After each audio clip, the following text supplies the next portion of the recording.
Hello, my name is Matthew Rahming, and I'm a Bahamian artist. Today, I'm going to be showing you how to make trace model prints. Right. So what we have here is a really simple example of a registration tool. Because what we're doing is a form of printmaking, registration is very important, is a very important part of the process.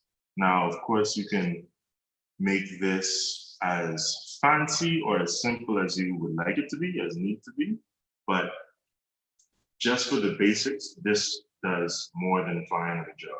It's just paper. Okay, so this here is actually a piece of paper that I've coated with a layer of white paint, just so that it's a little bit more durable. But depending on the kind of paper you have at home or the surface that you're working on, it should be fine. One of my favorite things about doing printmaking is its adaptability to what you have. Now, of course, some things are going to be necessary and some things aren't, but as we go along, I'll try to give some simple substitutions that I figured out in my time as a student and as a practicing artist on a budget. All right? Okay. So, another thing that's a favorite of mine, you know, our theme is environmentalism. So I love the environment just like every other Bahamian. We love the ocean, we love the sea, we love to climb mango trees, all of that. But in my practice, my favorite way to intersect with that kind of enjoyment is with working with found materials and objects. So today, we're going to be using some stuff that an artist would have around the house, and maybe just an average person would have around the house to make some images. Okay, so let's start by, let's put some paper on, let's put some paint down, okay? So I've drawn these lines so that I know how much paint I'm going to need based on the size. This is going to be the size. Oh goodness. This is going to be the paint that you see. Well, you'll understand as I explain. But for someone who may be starting from scratch, how did you make this whole thing? So it starts with a plain sheet of paper. And what you have to decide is how big you want your workspace to be. What size would you like your picture to be? So if you want your picture to be this size, then you have to cut a template, line it up with a piece of paper, and cut that out of it. If you want your paper to be this size, then you have to do the same thing. You just line it up, trace it out, cut it out. So this can work with any size paper you have. It can be anywhere from 1 inch by 1 inch to 10 inches by 10 inches. It depends on the paper. So that's another reason why I love this. It's easily adaptable, easily scalable. All right? Any other questions? Keep going. All right. So now, depending on the type of paint you have, this is a process that is usually done with intaglio ink. But it can work with acrylic paint. It works well with oil paint. You just have to, just like if you were painting a picture, the it's important to know the consistency of your medium so that you can understand how to go about doing what you want to do. So there's a couple of different methods. Of course, we can just grab some paint on. And of course, it's better to start small so that we can work up. So this is probably not enough paint, but it's a fine place to start. And we're just gonna wanna put enough ink so that, well, enough paint so that we can pull a print, but not too much that we won't be able to see the lines and designs that we're going to make. Now, don't feel pressure to get it right the first time. This is a medium that marries well with experimentation. So I definitely encourage you to try any kind of different methods and tools, of course, once you have your parents' permission, but jump in, try new things, experiment, experience. That's all of that. So we've simply laid out a square of paint, and I'm going to use my register to see if I've covered all the areas that I need to. So we can see that obviously I haven't lined up with all my area, so I know which area I need to go back and paint. But what I can do is I can take this and just make a mark in the corners so that I know how far I need to go.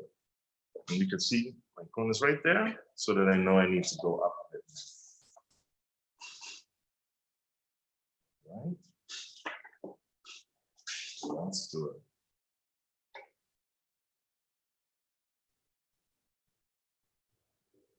Okay. And just putting a little paint on there. And I think it's best to avoid big globs in any one area. You want to try and lay the paint out as evenly as possible when you're first doing this, just so you can understand the medium. It works fine with a paintbrush. Of course, a brayer works best, but I know that that's a specialized art tool that not everybody has access to, but a brayer works perfectly for this. I've also found that spatula knives work really well. What is a brayer for someone who may not know what that is? Okay, so a brayer is a printmaking tool, and basically what it is, it's almost like a little rolling pin. So a paint roller almost looks like a brayer. So you know you have the sleeve that the paint goes on, but inside there's this. It's shaped like this. This is a paint roller, and this is a brayer. It's usually like this, with the arm across, and it comes down like that with a handle. Yeah. And what you can use this to do is roll the paint evenly. So what I would do is dab my paint across and then pull down with the brayer to roll it out evenly. Okay. So now we're going to check our paint lines again, and we're looking a little bit better. We're just going to smooth out some more. Okay.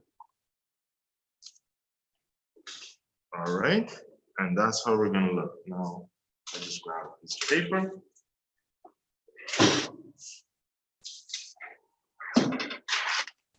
Now, this paper here is just newsprint. It's nice to have cheaper paper on hand to do your test prints on, because then you don't feel like you ruin your nice, good printmaking paper if you love it. And you don't have to stress about anything you don't like. Okay? So I'm actually going to make this a little bit smaller.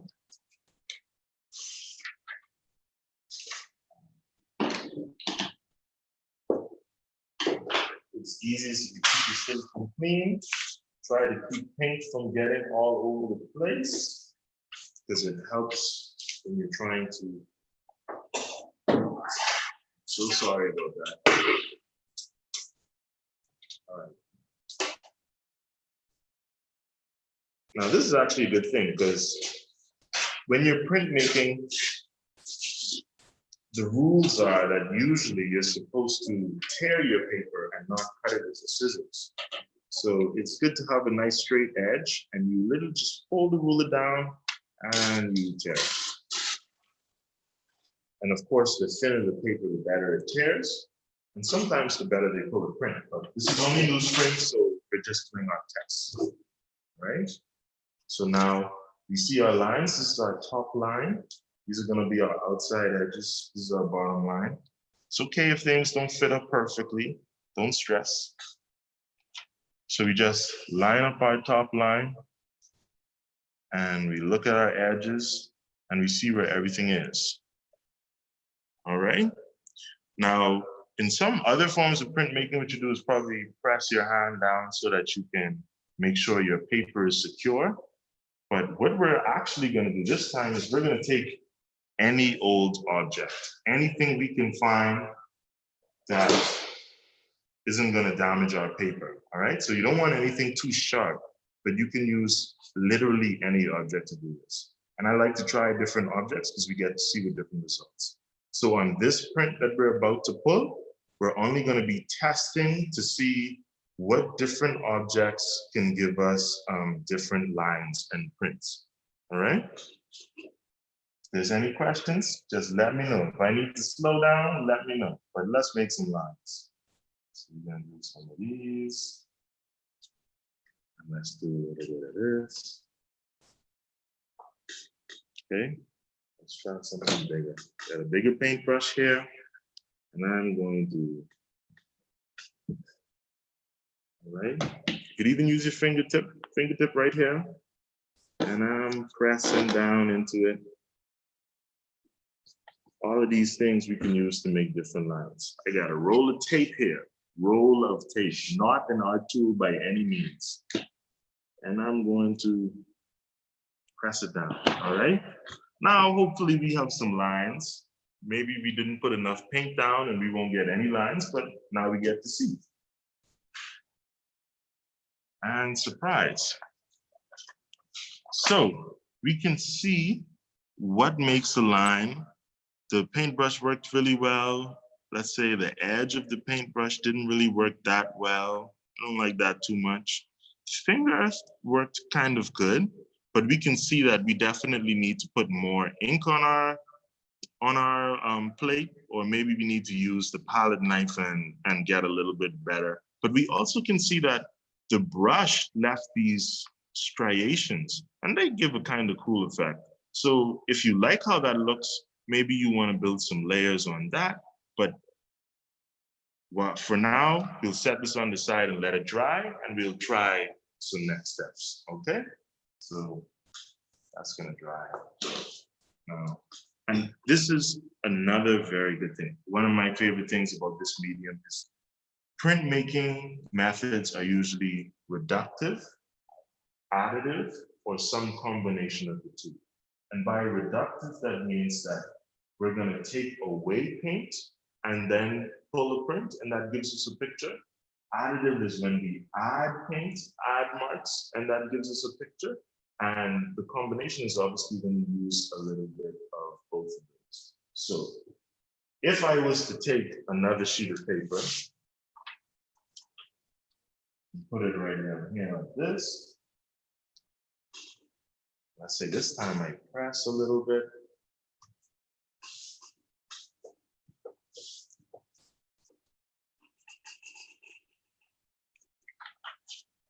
We can see we still have a kind of image. And of course, it's only a base layer right now, but we can tell that the places that where I made the mark that pulled the print last time, now we can see where the paint is kind of missing. So we know that if we roll up a thicker block, we can make marks, pull a print, and then build on that. All right, so that's why I say this method is perfect for experimentation and anybody who really wants to just jump in, get their hands in, and try new things. This is a perfect method for that. Okay, but let's add some more paint to our block. Go for our plate.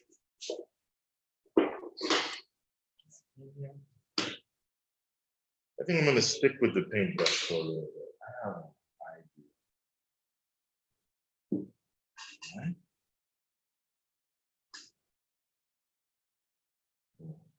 We're just going over our same painting area. Now, what you can do is you can clean first and then add paint, but trying to conserve the amount of paint we're using. So we're just working right on top. And now we can remember that the brush left those lines the first time around. So we can think about that now as we're adding the paint. Let's say I want to go in this direction now to give a different kind of set of lines.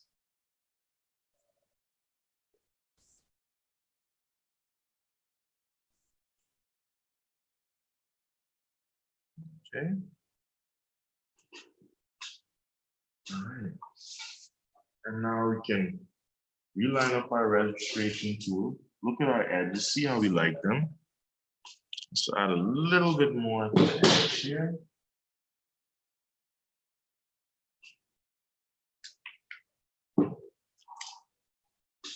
Okay.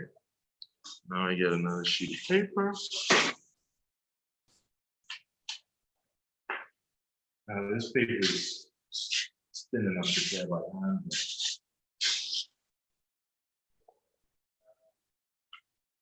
Okay.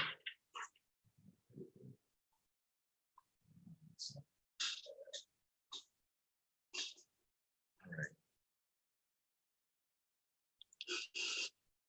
I think with a stiffer paintbrush, we might get a better line.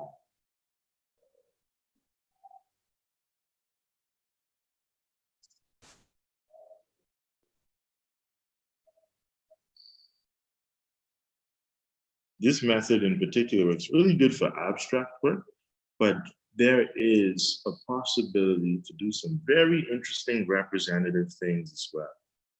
So don't pigeonhole yourself into thinking in only one kind of way. Art can be approached from all kinds of different angles. And you want to remember that if you're resting your hand on your surface, you don't want to rest it down too far, because that can cause us to draw a print that we maybe don't want to see.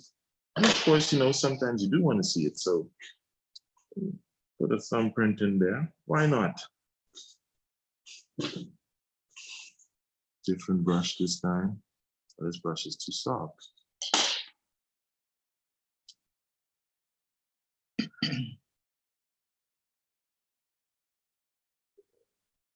And if you look closely, you can kind of see the lines where I've made the mark and the paper is sticking to the paint underneath.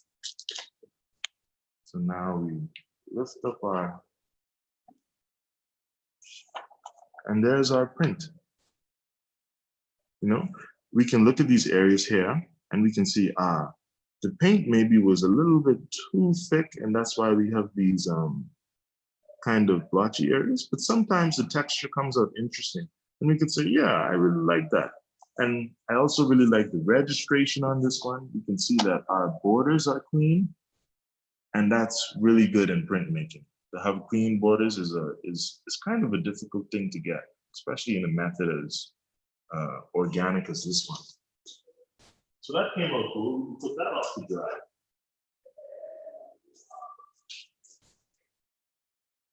Now here's where things can get interesting. We're looking at our block, right? And remember, we pulled the print off of a block that was already used last time.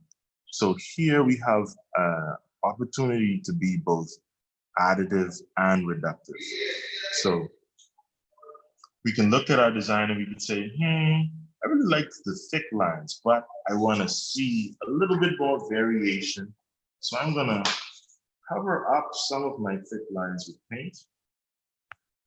We just have one question that just came in. They would like to know, this is Anna Wallace. She'd like to know, how long should the prints dry for?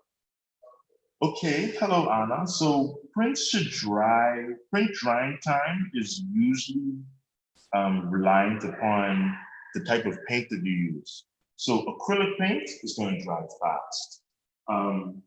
maybe an hour, 2 hours, depending on how thick you've applied your paint and where you have your prints drying. But you can watch it and see. So this is going to be a way to tell how your prints is dry. So we're looking at this wet one, and it's obvious that it's wet. We can see where it's still sticky. But here, these areas where the paint is thinner, it's opaque already. So we can kind of see that that area is dry, but this area is not wet. So anytime you're not sure if your prints are dry, just look at them in the light and see what is wet. And if you're really, really brave, you can take a finger and you're not too worried. You can touch an area and see if anything comes off on your hands. I mean, why not? It's your work. Don't be afraid of it. Okay? So hopefully that answers your question. Oil paint usually takes a very long time to dry, especially 2 or 3 days. And if you are using oil paint, hopefully you're doing so with some adult supervision, because oil paints can be dangerous. The fumes can affect some people poorly, and you shouldn't be breathing in too much of it anyway. Oil paint and thinner and all of that stuff. It's a slippery slope, but the paint will dictate how much time things take to dry. And if you watch it, you'll be able to see when stuff is dry and when stuff needs a little bit more time. So if you just put it in a dry place, maybe a little fan blowing lightly on them, they'll be fine. Okay? But another reason why I like this method is because obviously as our prints are drying, we can start new prints and we can build, all right? So I was adding some paint to this. And we're gonna take out some of these thicker lines. Oh, one thing to be aware of is that as you're working, your paint on the plate is going to be drying. So that's something to be mindful of as well. I said acrylic paint usually dries fairly quickly. They're going to dry quickly on the prints, and it's going to dry quickly on the plate. So you have to be mindful of that as you're working. Okay? So what else do we want to take out? Let's take out some stuff in this area too.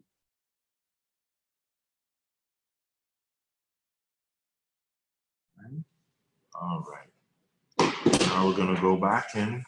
We have our paper lined up. Okay.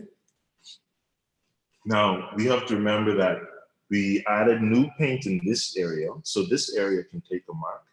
There's our old squiggle in this area, and there's some stuff down here. So these areas can take new marks, or we can work over top of what's already existing. And I really like to layer, so I'm probably gonna work over top of everything. All right? So we're just gonna start some new lines. Just go for it. And you just wanna use enough pressure so that you're not going through your paper, but that obviously you're making an impression down underneath. And this paper is really good for examples because you can see right where the paint is coming through. Now, if you're using a thicker paper like watercolor paper, which absorbs paint really well, of course, you're going to have to be a little bit watchful as you work so that you could know what's going on. And we're just gonna add some stuff in there wherever we want it.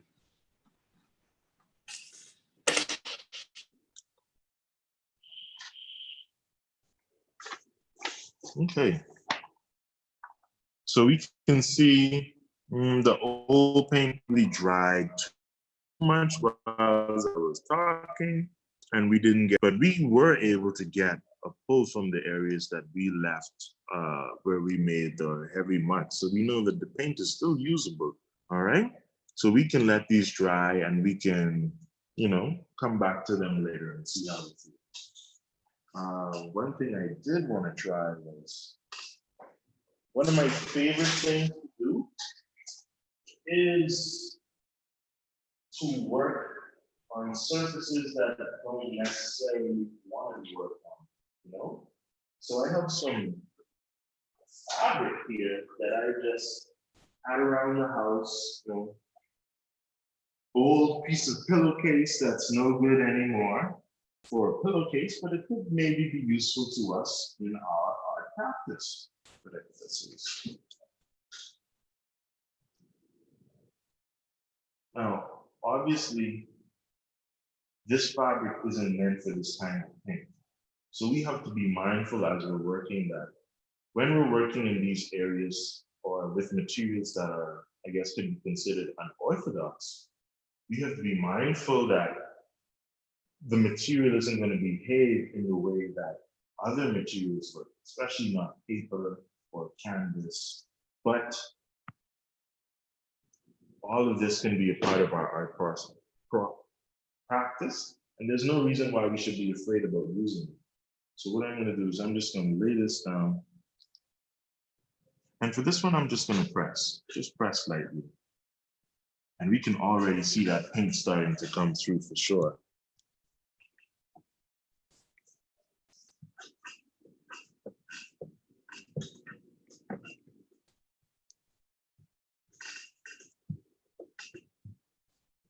We could even see our lines. That's interesting. All right, and for the reveal, there we are. We have a neat little impression there. I kind of like that.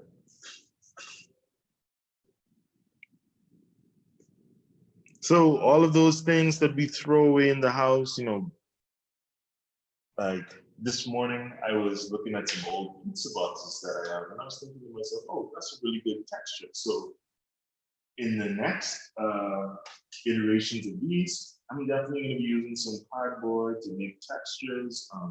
Anything like plastic bags, all of that stuff can be used to add to the process to give you different textures, to make the surface more interesting. You can add depth, you can add form.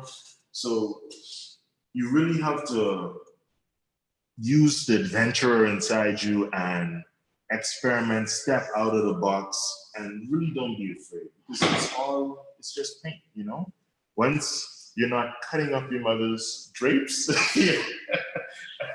there's absolutely nothing wrong with this. And half of the material that I'm using today is, this is basically garbage to somebody else. This piece of paper is not good enough to necessarily do a Eddie Minnis style drawing on, but I can engage it in this way and use it as a part of my process to develop different ideas. All right.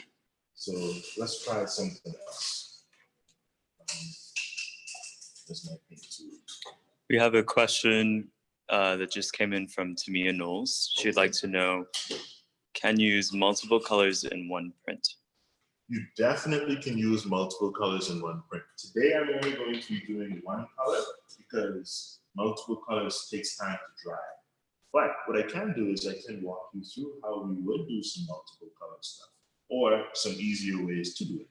Actually, yes, let's do that. So what we have to be mindful of is when paint is wet, it's going to mix with each other, especially acrylic paint. So if I was to take necessarily a red, and to all my people who know a little bit about their color theory, if we take red and we lay it on top of blue, we're gonna get what color? A kind of violet-y, purple color, depending on our mix. And the same is true that when we lay down prints. Now, what we can do to counteract the mixing of these colors is sometimes we can incorporate things like bits of paper. So let's say I put this, let's ink up the block. So I'm actually going to use a good bit of paint on this. Okay. Got our block in top.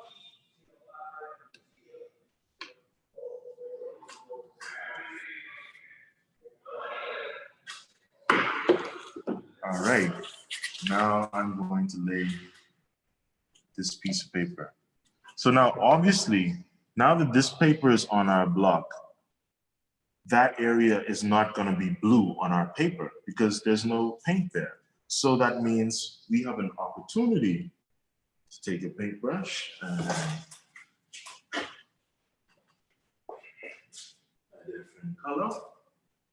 Here is our red that would have mixed with our blue.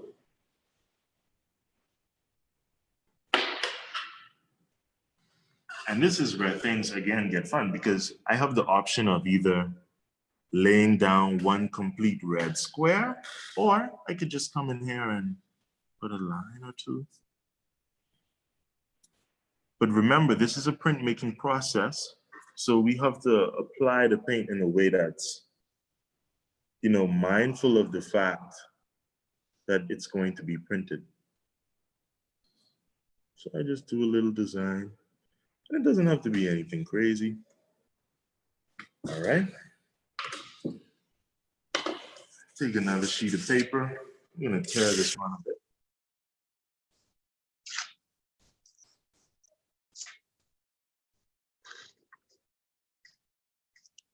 Put that one there.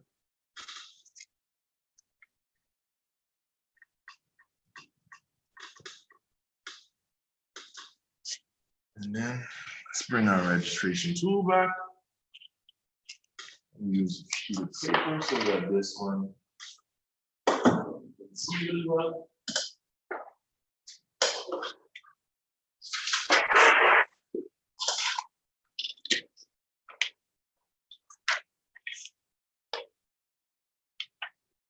Now again, this is obviously not the super proper way to do paper, but you always want to make sure that your hands are clean.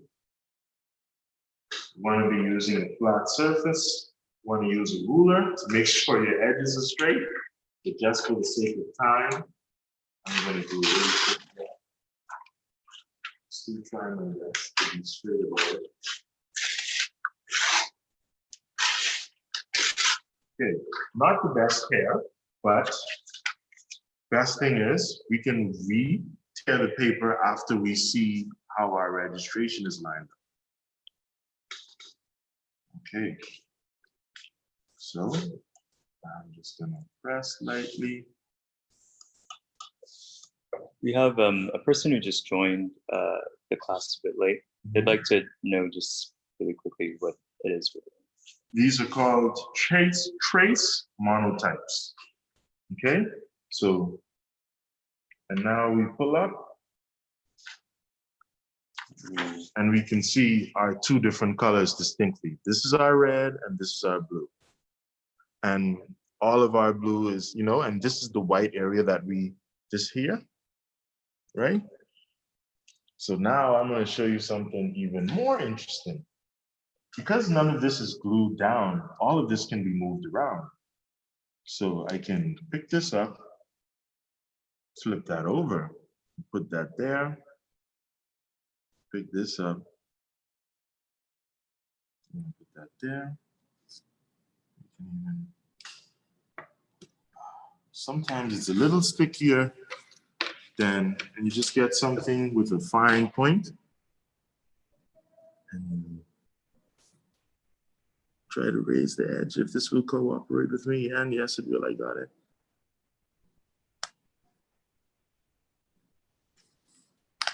Okay.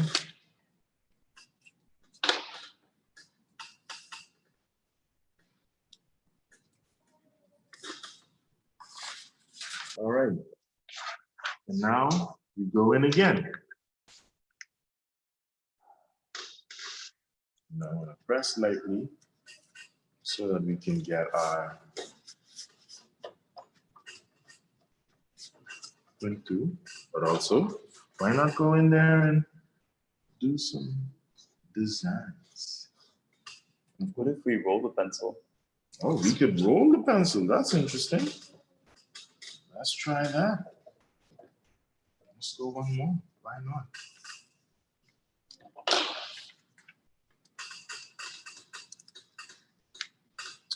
And there we have it. And we can see where, let me use a pencil. We can see where our piece of paper picked up color from underneath and then transferred that on our print now. And look, we've got a brand new print basically from the same amount of work.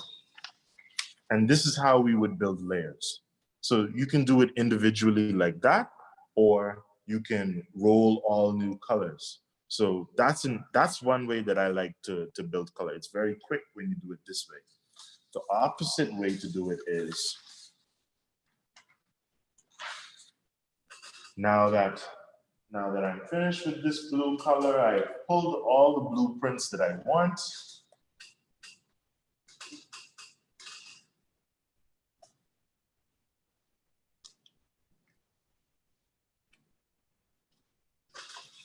Now, depending on what surface you used, because you could do this on anything that's basically firm. Glass works really well if you have a stable piece of glass. Maybe no, kids no, stay away from glass. But cardboard can work well if it's on a very firm surface. Wood works well enough. Like I said, hitting things like paper with a coat of white paint helps it to hold up in this process really well. But what I could do is I could move this paint and roll a completely different new color, and then go back to my print here and use the same registration tool to pull another layer of a print. Now, when you do that though, you want to make sure that you're always working from light to dark. So if my three colors that I want to pull a print with are yellow, red, and black, I'm going to start with yellow, then I'm going to go to the red, and then I'm going to go to the black. Because doing it in the reverse, it's very difficult to see or maintain your color values. Okay?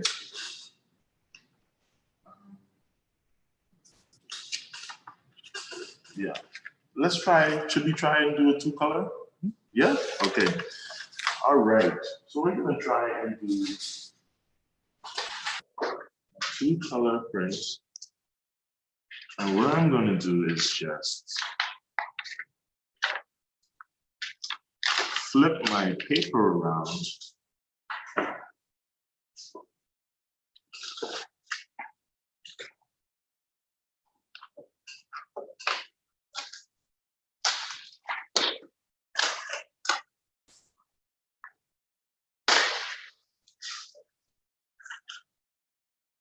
Okay.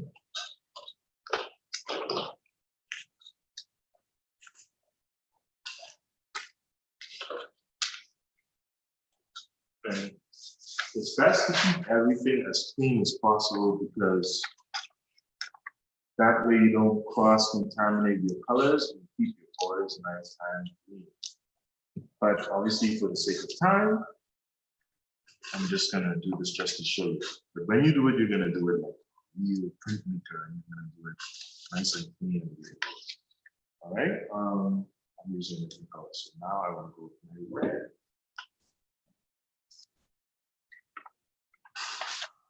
Okay. Take our red, just to show us where we need to stay with him. I have someone asking, what is the size of the square? And can they just do any kind of size that they want? You can definitely do any kind of size that you want. It really depends on, one, how big you want your piece to be, how big you want your workspace to be, and how big the paper you have or the surface that you have is available. It really doesn't matter. I've done some that are, like I said earlier, 1 inch by 1 inch, and I've done some that are 3 feet by 3 feet. So it really does not matter. You can go any way you want it. It just depends on what you're comfortable with. You know, some artists are more comfortable working in small sizes. Some artists are more comfortable working in big sizes. So right now I'm trying to use this smaller brush to hopefully get some more expressive brush strokes. because we're also looking at the prints that we have, and so we know what's going to go on top of it. Now, unfortunately, I don't know how well those prints have dried or how well this red is going to go over top of them, but we're going to test it out and see. So there's no mistakes in that, only learning experiences.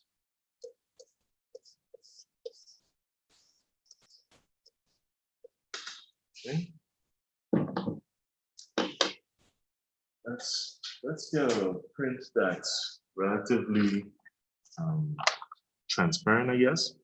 So we can see our striations, and there's a lot of negative space that our red can fill in. And we can also see that this paint is relatively dry.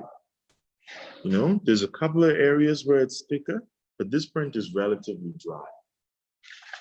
So we're going to line up our registration tool, and it could use a little bit more red. So we're just going to do that really quickly.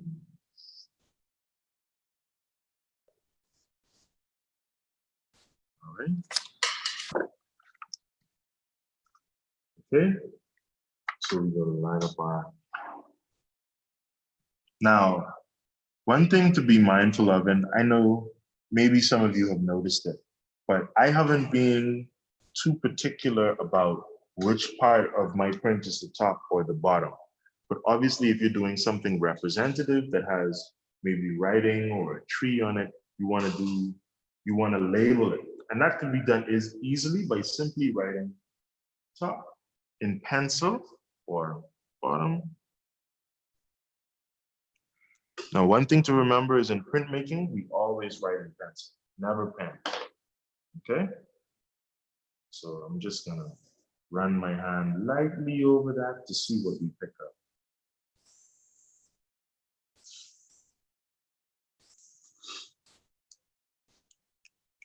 And wow, look at that. That is beautiful. I don't remember who suggested it, but thank you for that suggestion. That was awesome. Okay, so that's how it, oh, here's one thing I can show you too. I'm gonna show you how to sign a print, okay? So this is our print in the workspace. We have our nice clean border. At the bottom of the print, whichever section is the bottom, in this corner, we're going to put the addition. So prints are made in additions. Now these are mono prints, so these are only one of one. So we can write, let's write artist proof this time, because this is the first one. It was just a test. This is an artist proof, so we write artist proof. Then we can put the title. This is untitled, so we'll write untitled. 2 T's untitled? 1 T. 1 T. Well, not 2 adjacent. Not 2 adjacent G's. Untitled. Okay. Yeah. Good enough. And then we'll write our name or our signature, and I am Matthew Rahming. And we want to try and keep it on one line, right along the edge of the bottom of the print, and the date. So we have 2020. Boom. And there we have our gallery ready print. All right. That was awesome. So we pull one more? Sure.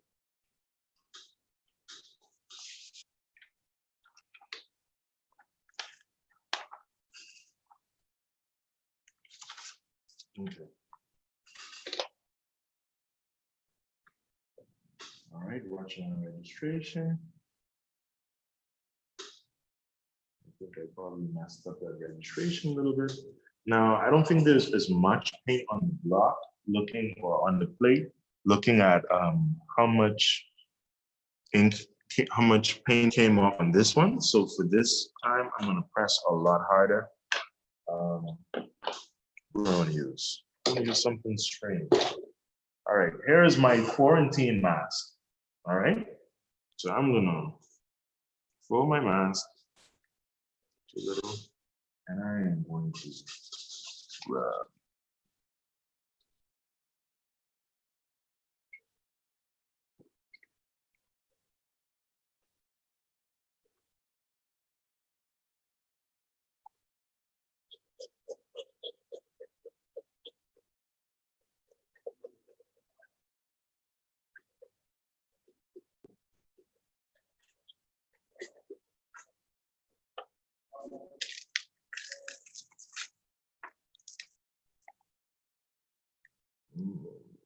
Okay.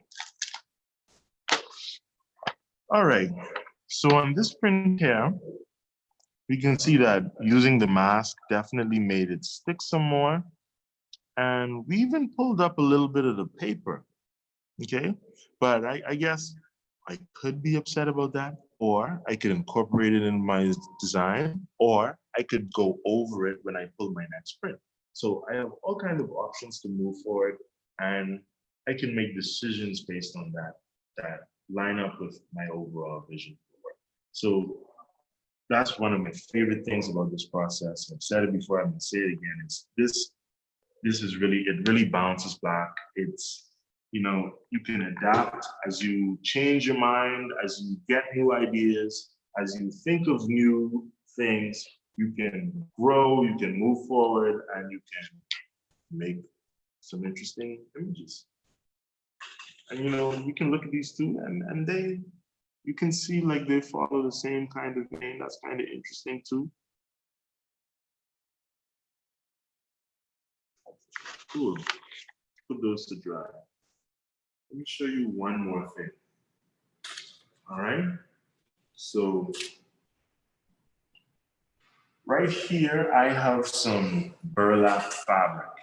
It's just, I can't remember what this was for, but it's just some fabric that I just had around the house. And it's really scrap, just scrap fabric. Of course, it belonged to me, so I didn't have to ask anybody permission for it. But if it doesn't belong to you, don't forget to ask permission, all right? We're gonna ink up our block again. It's a little bit of color, but we can also look and see our block is basically dry, you know? So don't forget the paint dries quickly.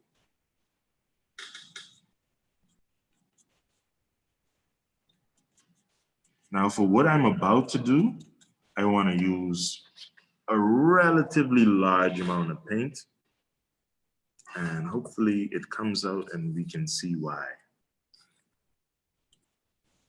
So you can see I'm putting large amounts of paint on some parts of the block, and some parts of the block are getting no paint at all. And that's also because what I'm thinking about is the fact that as I press, this paint is going to spread. And so that I don't just get one big red mass of spread paint, I'm gonna leave the paint space to move. Now, remember when we're looking at our fabric is very see-through. We have these pores and holes. So we can think maybe the paint is gonna, you know, seep through some of that. We'll see what kind of design we get. But I am going to start cutting up. And, you know, fabric works really well. Tin foil gives a really interesting texture. Plastic, I said earlier, is cool. What else works well? Leaves can give you some interesting traces. So please go use the time that you have on quarantine to enjoy your yard, enjoy nature, and pick up some stuff from off of the ground, from around your yard. Use gloves, of course, and always parent supervision helps. But be engaged. Great for conservation too. Yeah. To reuse things that would otherwise be thrown away. Be thrown away. So you don't have to send mommy to the store this summer. You could just say, you know, mommy, I'm gonna find some of the stuff that we have around the house and I'm gonna try and make some artwork out of it. All right, so I'm actually gonna add a little bit more paint.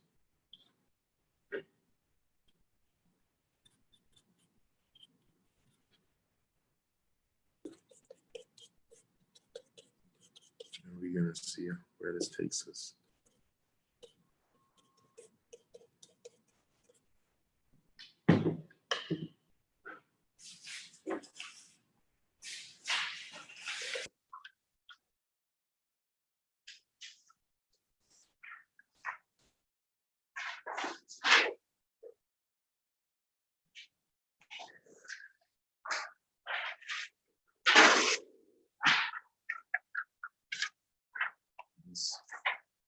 Take our paper.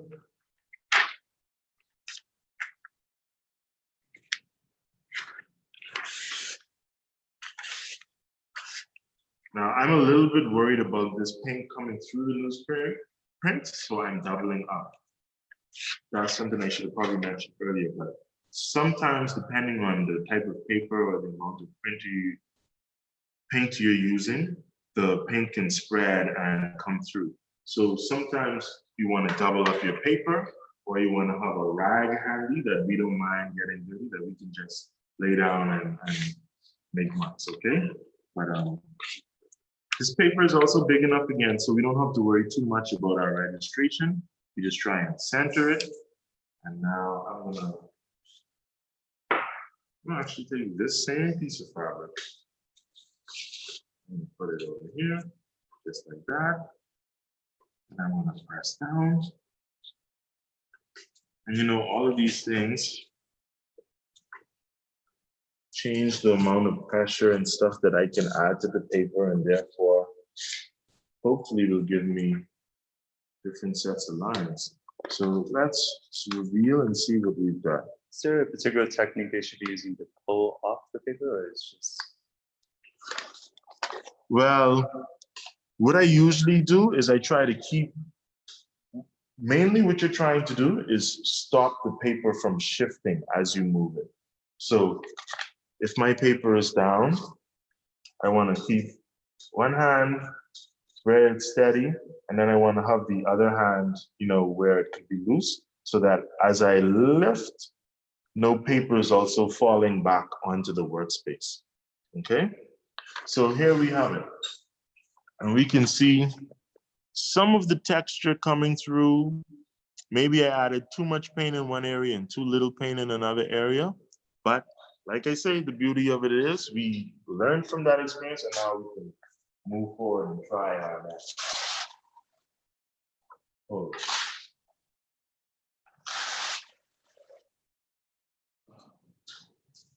I could just hear my painting professor out.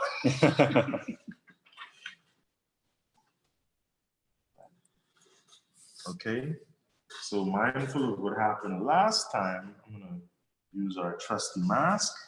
I'm gonna press again, actually. I'm gonna see what kind of lines happen, and we do a little bit of rubbing.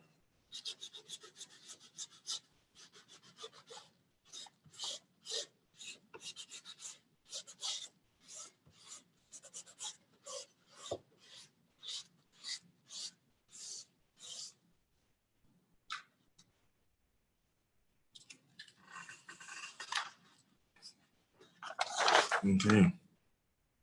And we can definitely see our texture coming through. So this could be a pretty interesting first layer for some work. But the whole point of it is to understand that all of our actions have reactions, and that we can use that to make work, you know?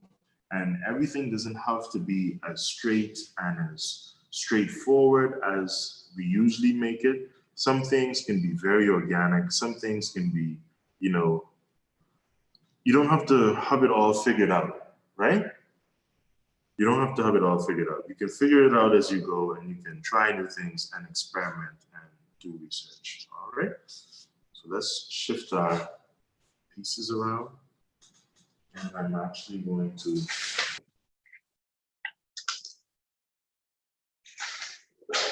I have just about 5 minutes left.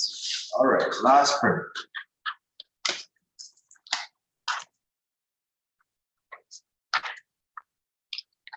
So now that I can't see where the registration is on this one, I'm looking at the paper as I'm laying it down, and I'm trying to line it up. So maybe I need to come a little bit over. And there, that's actually not a bad registration. So this might be a little skewed, but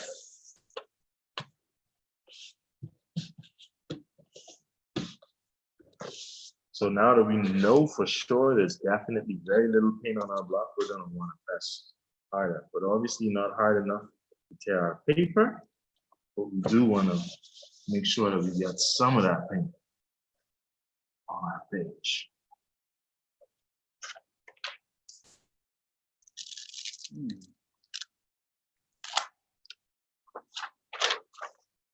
And here we have our textures layered.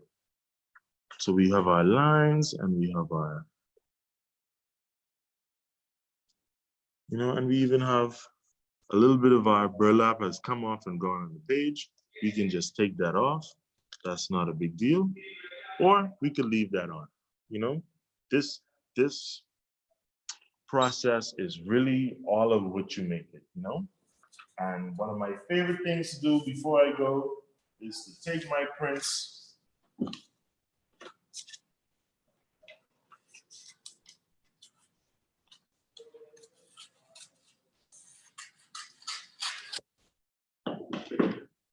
I can layer. And now we have a completely brand new work, And that could be added on with glue or just left there and fixed when it's framed. We can do all kinds of things with this process. It's just important to be open-minded, observe what's around you and think of the different ways that you can use these things in your life to make the work that you want to make. Yeah?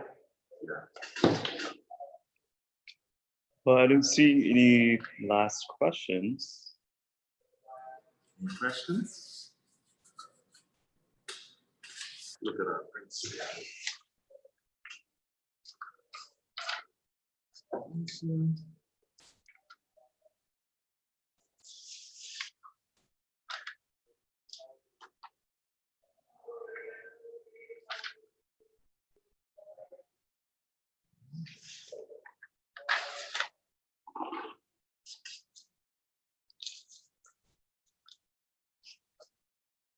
Actually, I think these make interesting accents.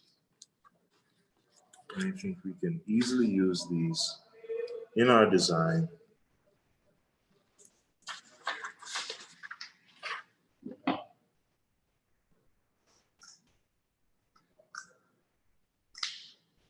And I really like that combination of the rough edge with the hard edge.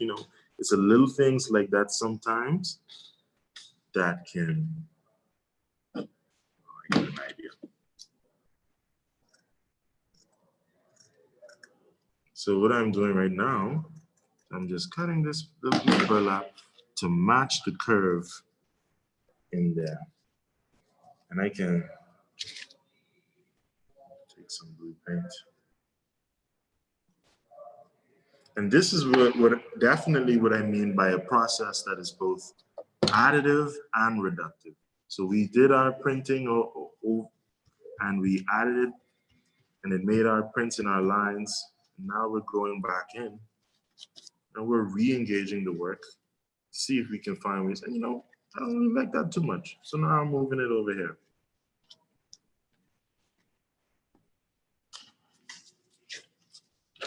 Now we have a process.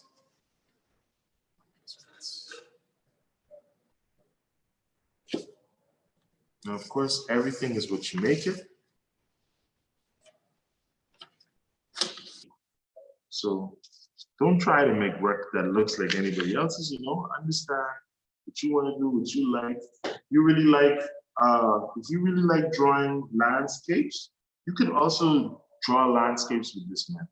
You can ink up your block and you can just draw your picture with a pencil, or you can use an unorthodox tool or the back of paintbrushes, and you can very easily build the same way that I've been building my layers here, but with a different approach. I've even seen people trace images onto the plate. So just go for it. Go for it. All right. Do you want to sign off, Dana? Yeah, we can sign off. Okay. So I'm Matthew Rahming once again, and this has been Trace Monotypes with your friends at the NAGB. So thank you very much for watching.